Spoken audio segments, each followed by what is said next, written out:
खिलाफ जंग छेड़ना जितना आसान था, उसे खत्म करना उतना ही नामुमकिन साबित हो रहा है। राष्ट्रपति ट्रंप की एक ऐसी रणनीति जो है गलती ने पूरे मिडिल ईस्ट को बारूद के ढेर पर ला खड़ा किया, जहां से पीछे हटना अब ट्रंप के लिए हार जैसा है। आज हम आपको आसान भाषा में समझाएंगे कि कैसे अमेरिका ने पर्शियन गल्फ को छोड़कर अपने ही दोस्तों के घर को युद्ध का मैदान बना दिया और कैसे अब पूरी दुनिया ईरान के लिए एक ढाल बन गई है। इस खास रिपोर्ट में देखिए।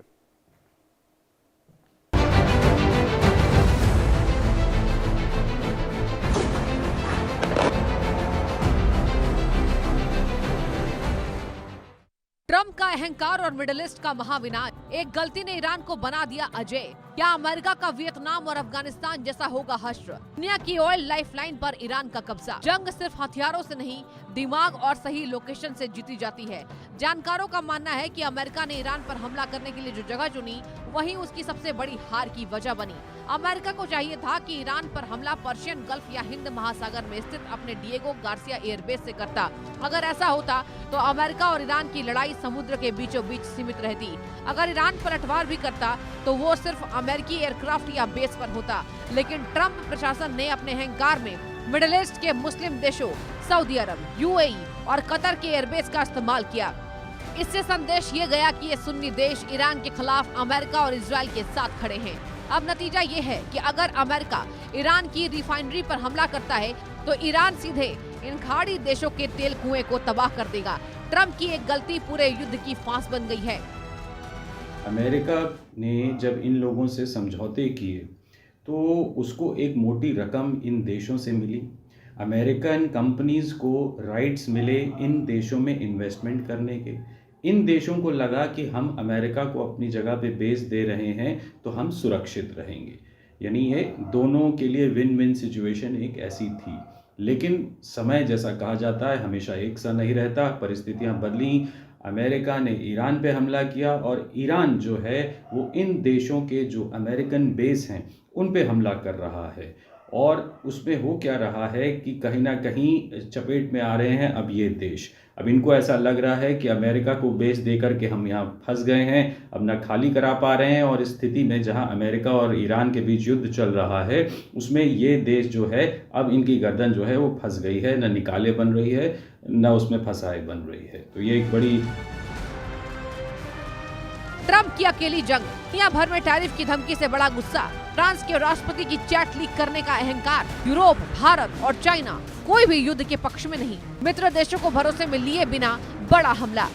डोनाल्ड ट्रंप के शासनकाल की सबसे बड़ी पहचान रही है धौंस। कभी चीन पर टैरिफ, कभी भारत को धमकी तो कभी नाटो देशों से उगाही।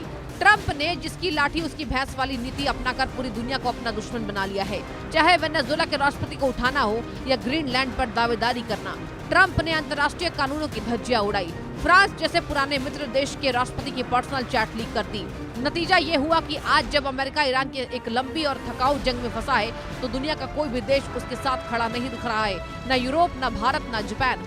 ट्रंप की कॉलोनियल माइंडसेट में अमेरिका को ग्लोबल लीडर से बदलकर एक जिद्दी हमलावर बना दिया है। आज अमेरिका दुनिया की सहानुभूति खो चुका है और ईरान इसी अलगाव का फायदा उठाकर मजबूती से खड़ा है। ऑयल लूप का असली गणित, ईरान की रिफाइनरी गिरी तो सऊदी के तेल कुएं जलेंगे। मिडिल ईस्ट का तेल बंद मतलब दुनिया की इकोनॉमी ठप। चाइना और जापान की एनर्जी सप्लाई पर सीधा खतरा। गाजा नहीं, ये ग्लोबल एनर्जी वॉर है। ईरान कोई गाजा पट्टी नहीं है जहां सिर्फ इमारतें गिरेंगी और दुनिया निंदा करके चुप बैठ जाएगी। यहाँ मामला पूरी दुनिया की जेब और चूल्हे से जुड़ा है। ईरान ने साफ कर दिया है कि अगर उसकी तेल रिफाइनरियों पर हमला हुआ तो वो पूरे मिडिल ईस्ट के तेल भंडार को राख कर देगा। सोचिए, अगर सऊदी अरब, कतर और यूएई के तेल कुएं से धुआं निकलने लगा तो क्या होगा? यूरोप की फैक्ट्रियां बंद हो जाएंगी, चाइना का पहिया जाम हो जाएगा और भारत समेत पूरी दुनिया में पेट्रोल डीजल की कीमतें आसमान छूने लगेंगी। पूरी दुनिया इस पब्लिक इंफ्रास्ट्रक्चर की तबाही के खिलाफ एकजुट हो गई है। ट्रंप की निजी अकड़ के लिए कोई भी देश अपनी अर्थव्यवस्था को दांव पर नहीं लगाना चाहता। इसी मजबूरी ने ईरान को एक ग्लोबल शील्ड यानी सुरक्षा कवच दे दिया है, क्योंकि अब कोई भी देश बड़े पैमाने पर तेल अड्डों पर हमले का समर्थन नहीं कर सकता। ईरान की अजेय रणनीति, पब्लिक इंफ्रास्ट्रक्चर सुरक्षित तो मिसाइलें बनती रहेंगी। दुनिया की मजबूरी बनी ईरान की सुरक्षा। इजराइल के लिए बैकफुट पर जाने की स्थिति। युद्ध टलेगा नहीं, सालों साल खींचता रहेगा। जब किसी देश के कारखाने बिजली घर और तेल रिफाइनरियां सुरक्षित रहती हैं, तो वो देश कभी हारता नहीं। ईरान को अब ये समझ आ गया है कि दुनिया की आर्थिक मजबूरी ही उसकी सबसे बड़ी ताकत है। जब तक ईरान का इंफ्रास्ट्रक्चर बचा रहेगा, उसकी मिसाइलें बनती रहेंगी और हमले जारी रहेंगे। ये एक कभी न खत्म होने वाला लूप बन गया है। अमेरिका ने मुस्लिम देशों की जमीन का इस्तेमाल करके ईरान को ये मौका दे दिया है कि वो इसे क्षेत्रीय बदलाव बना सके। अब स्थिति ये है कि अमेरिका हमला रोक नहीं सकता क्योंकि इजराइल का दबाव है, और हमला बढ़ा नहीं सकता क्योंकि पूरी दुनिया की अर्थव्यवस्था का गला दब जाएगा। ट्रंप प्रशासन ने अपनी ही बिछाई बिसात पर खुद को मात दे दी है। ईरान अब पहले से कई ज्यादा अजेय महसूस कर रहा है क्योंकि उसे पता है कि दुनिया उसे पूरी तरह तबाह नहीं होने देगी। हार का इकलौता रास्ता, वियतनाम जैसी शर्मनाक वापसी की आहट, अफगानिस्तान की तरह भागने की मजबूरी। ट्रंप के पास अब कोई एग्जिट प्लान नहीं बचा। ईरान ने अमेरिका के घमंड को जमीन पर उतारा। इतिहास खुद को दोहरा रहा है।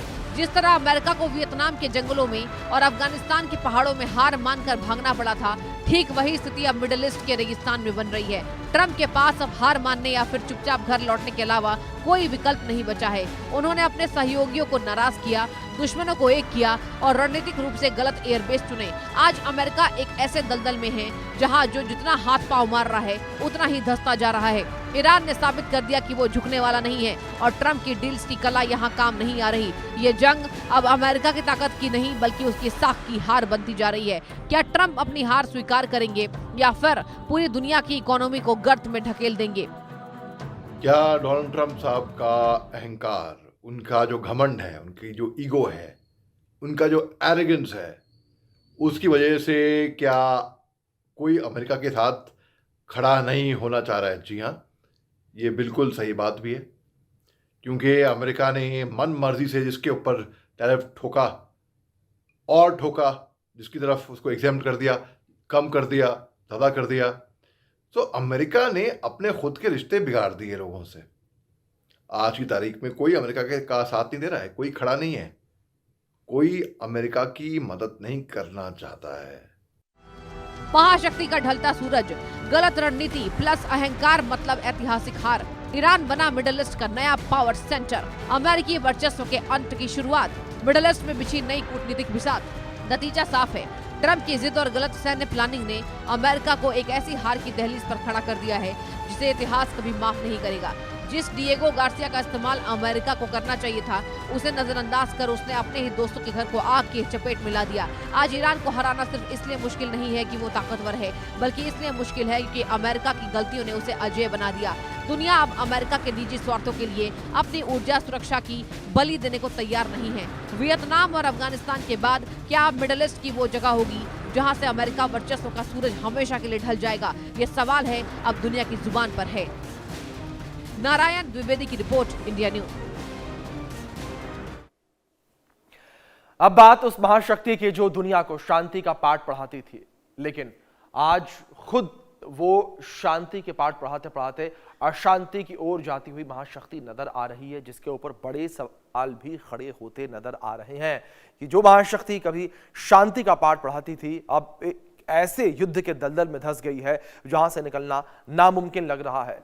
राष्ट्रपति ट्रंप ने अमेरिका फर्स्ट का वादा किया था, यानी कि पहले देश को रखना, लेकिन आज हकीकत यह है कि अमेरिका की सड़कों पर विरोध प्रदर्शन हो रहे हैं, सैनिक रो रहे हैं और अर्थव्यवस्था वेंटिलेटर पर है। ऑपरेशन एपिक फ्यूरी के नाम पर ईरान के बड़े नेताओं को तो खत्म कर दिया गया, लेकिन क्या ट्रंप ने अपनी कुर्सी को भी खतरे में डाल दिया है? क्या यह युद्ध वास्तव में अमेरिका की भलाई के लिए या फिर किसी और के लिए है?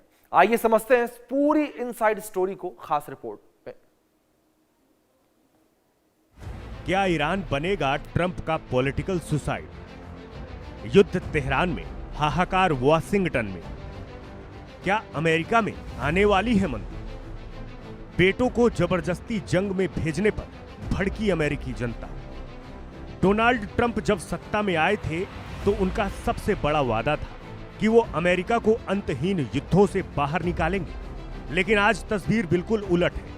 बिना कांग्रेस की औपचारिक मंजूरी के ईरान पर हमला करके ट्रंप ने एक नया विवाद खड़ा कर दिया। विपक्ष तो सवाल उठा ही रहा है, लेकिन अब ट्रंप के अपने समर्थक भी परेशान हैं। जिस अमेरिका फर्स्ट के नाम पर वोट मांगे गए, आज उसी अमेरिका में महंगाई ने कमर तोड़ दी। हर दिन युद्ध में लगभग $1 बिलियन स्वाहा हो रहे हैं। जनता पूछ रही है कि ये पैसा उनके स्कूलों और अस्पतालों के बजाय ईरान की मिट्टी में क्यों मिलाया जा रहा है। क्या एक और विदेशी जंग अमेरिका को कर्ज के गहरे गड्ढे में धकेल दे? मेगा बेस में उत्साह कम, डर ज्यादा। वियतनाम और अफगानिस्तान की हार का खौफ, ईरान की जनता का कड़ा प्रतिरोध, IRGC का ढांचा अब भी सक्रिय। ट्रंप का सबसे मजबूत किला उनका मागा यानी मेक अमेरिका ग्रेट अगेन समर्थक वर्ग है। ये वो लोग हैं जो वियतनाम, इराक और अफगानिस्तान जैसी हार देख चुके हैं और दोबारा उस रास्ते पर नहीं जाना चाहते। हालांकि तेहरान में अयातुल्लाह खामनेई समेत टॉप लीडर के सफाए की खबर आई है, लेकिन इससे जीत का एहसास कम और भविष्य का डर ज्यादा लग रहा है। लोगों को लग रहा है कि कहीं ईरान एक और इराक ना बन जाए, जहां घुसना तो आसान था पर निकलना नामुमकिन। इस्लामिक रिवॉल्यूशनरी गार्ड यानी IRGC के बचे हुए हिस्से आज भी छापामार युद्ध की तैयारी में हैं। बमबारी से इमारतें तो गिर सकती, लेकिन दशकों पुरानी जड़ों को उखाड़ना ट्रंप के लिए बड़ी चुनौती बन सकता है। कच्चा तेल $100 प्रति बैरल के पार, पेट्रोल गैस की कीमतों ने तोड़ा रिकॉर्ड, मिड टर्म इलेक्शन से ठीक पहले लोकप्रियता गिरी, वॉल स्ट्रीट पर मंदी का साया। जियोपॉलिटिक्स की भाषा में कहें तो युद्ध सिर्फ गोलियों से नहीं बल्कि कीमतों से भी लड़ा जाता है। आज अमेरिका का मिड टर्म इलेक्शन सिर पर है और रिपब्लिक पार्टी के रणनीतिकार पसीने पसीने हैं। वजह है जेब पर पड़ती मार। कच्चे तेल का दाम $100 प्रति बैरल को पार कर चुका है, जिससे अमेरिका के पेट्रोल गैस की कीमतें आसमान छू रही हैं। एक तरफ ट्रंप ईरान को मुफ्त कराने का वादा कर रहे हैं, तो दूसरी तरफ उनकी लोकप्रियता का ग्राफ सेंसेक्स की तरह नीचे गिर रहा है। वॉल स्ट्रीट के निवेशकों को डर है कि अगर ये युद्ध लंबा खिंचा तो फेडरल रिजर्व को ब्याज दरें बढ़ानी पड़ेगी, जिससे देश में भयंकर मंदी आ सकती। क्या ये युद्ध वास्तव में अमेरिका के हित में है? जबरदस्ती भर्ती और ID कार्ड जलाने का वीडियो, कोड़े पिंक का प्रदर्शन, कोई इजराइल के लिए नहीं लड़ना चाहता। सैनिकों के रोने वाले फुटेज सोशल मीडिया पर वायरल। वियतनाम युद्ध जैसी स्थिति की वापसी। सोशल मीडिया पर इन दिनों ऐसे वीडियो की बाढ़ है जो किसी भी देश को हिला कर रखते हैं। अमेरिका नौसेना के दिग्गज ब्रायन जैसे लोग संसद की सुनवाई में चिल्ला चिल्ला कर कह रहे हैं कि कोई भी इजराइल के लिए नहीं लड़ना चाहता। ये विरोध सिर्फ सड़कों तक नहीं, वियतनाम युद्ध के दौर की तरह जहां पहले युवा अपने ID कार्ड जला रहे थे, आज कई सैनिकों के रोने के वीडियो सामने आ रहे हैं। डेमोक्रेट्स इस युद्ध के खिलाफ एकजुट हैं और आम जनता के बीच ये राय बन रही है कि ये अमेरिका की अपनी लड़ाई नहीं। जब जनता को लगता है कि उसके बच्चों को बेमतलब की जंग में झोंका जा रहा है, तो सत्ता के सिंहासन को डोलने में वक्त नहीं लगता। भारत की प्रगति की रफ्तार पर ब्रेक का खतरा। हरमुज स्ट्रेट में तेल की आवाजाही ठप। चाइना को मिल सकता है आगे बढ़ने का मौका। वैश्विक प्रतिबंधों का अमेरिका पर खतरा।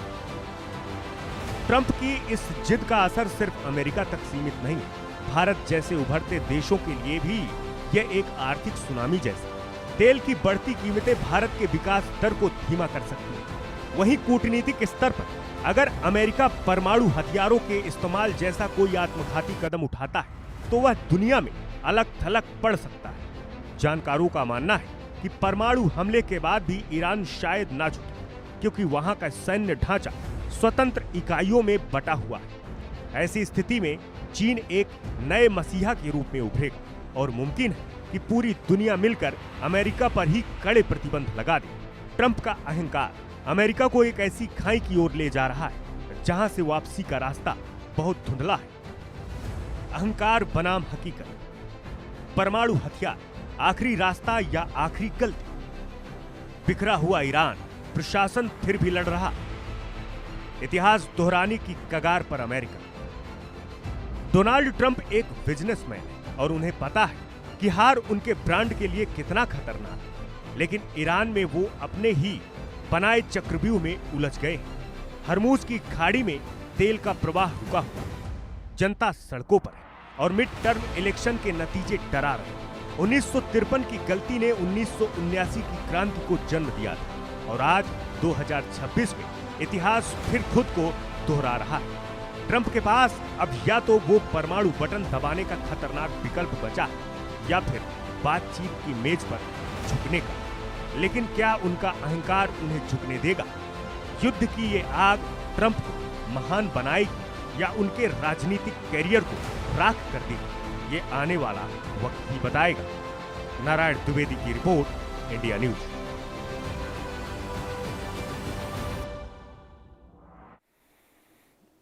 तो आपने खास रिपोर्ट देखी। इस रिपोर्ट के बाद